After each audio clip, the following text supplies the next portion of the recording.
Hola televidentes de habla hispana. Este tutorial de cortina es especialmente para ti. Y si lo estudias estoy muy feliz, pido su ayuda para compartir este canal en su país.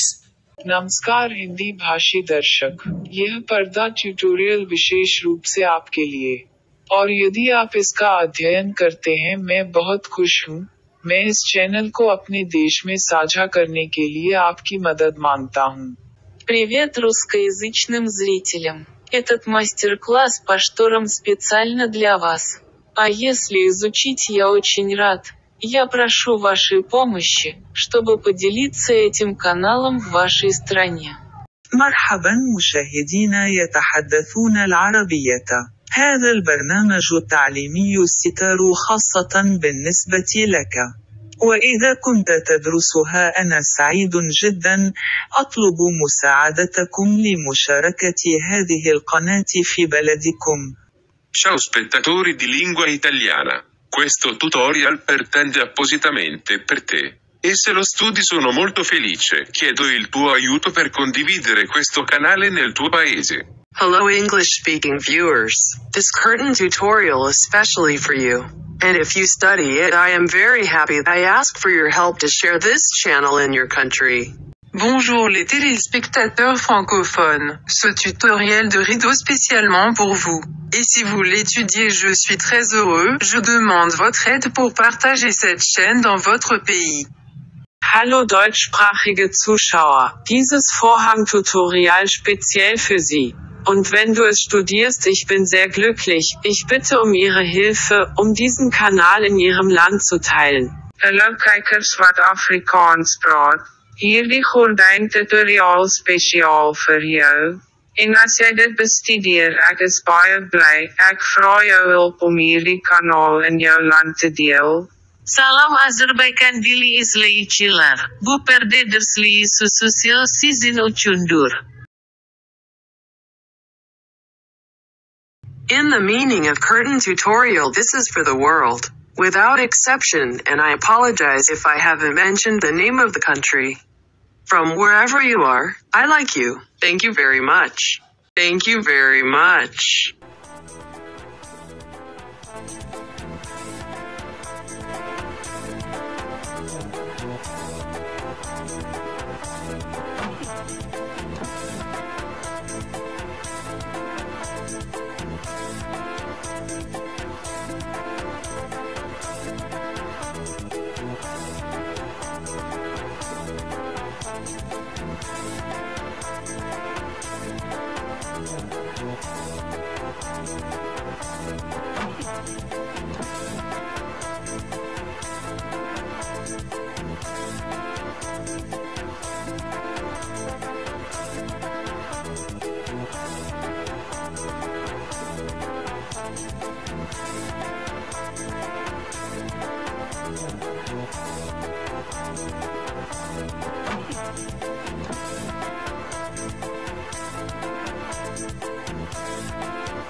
Terima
kasih.